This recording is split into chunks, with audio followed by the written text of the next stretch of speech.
केंद्र सरकार पाकिस्तान की मंशा और आतंकवाद के प्रति भारत की प्रतिक्रिया के बारे में अंतर्राष्ट्रीय समुदाय को बताने के लिए 7 बहुपक्षीय प्रतिनिधिमंडल विदेशों में भेज रही है। यूएई से जो पहले शिष्टमंडल का दौर शुरू है, आज ही आदरणीय संजय झा जी के नेतृत्व में एक शिष्टमंडल मलेशिया, इंडोनेशिया, सिंगापुर जैसे देशों के दौरे पर भी जा रहा है और इसके बाद लगातार जो बाकी डेलीगेशंस हैं वो भी अलग अलग मुल्कों में जाएंगे। और ये एक ऐसा निर्णय है जब पाकिस्तान झूठे मनगढ़ंत दावे और भारत पर जबरन हमला करने के आरोप लगा रहा हो।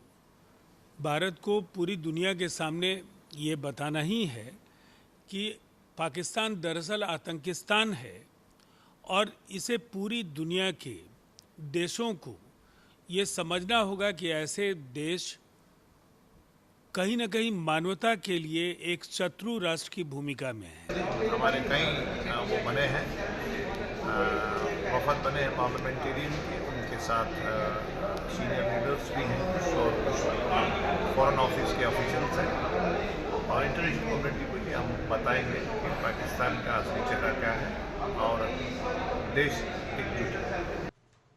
20 मई को विदेश सचिव विक्रम मिस्री ने 7 प्रतिनिधिमंडलों में से 3 के सदस्यों, सांसदों और पूर्व सांसदों को इस मामले की पूरी जानकारी दी थी।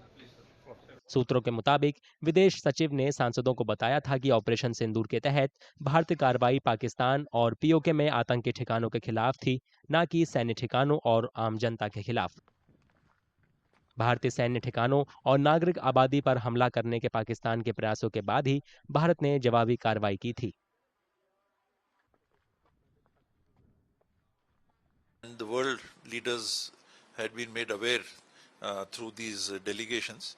And similarly, there were a number of suggestions made by members of parliament and senior political leaders to the current government that after the Pahalgam incident and the exchange between the two countries, India and Pakistan, that we should reach out and let the world know as to what is happening, what happened in Pahalgam, and the reaction of the government of India, the country as a whole, through its armed forces, and what is the thinking in the country.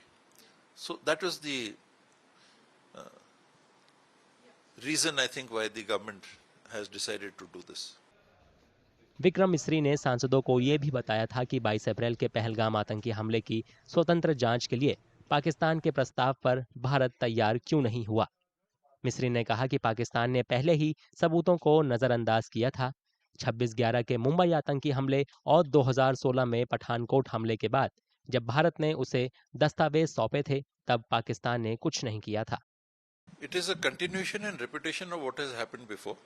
When the Bombay Taj massacre took place, in which more than I think about 166 people lost their lives. Even then, after the incident, not only were people put to justice, hangings were done, other elimination was done, resignations were there. The Central Home Minister had given his resignation, probably the Chief Minister and the Home Minister of Maharashtra had given their resignations. But a diplomatic initiative had also been taken to reach out to other countries in the world and to let them know the situation. That is the terrorism that is based on Pakistani soil. सभी 7 प्रतिनिधि मंडलों में राजनयिकों समेत अलग अलग दलों के 51 सांसद 32 विदेशी राजधानियों और यूरोपीय संघ की यात्रा करेंगे।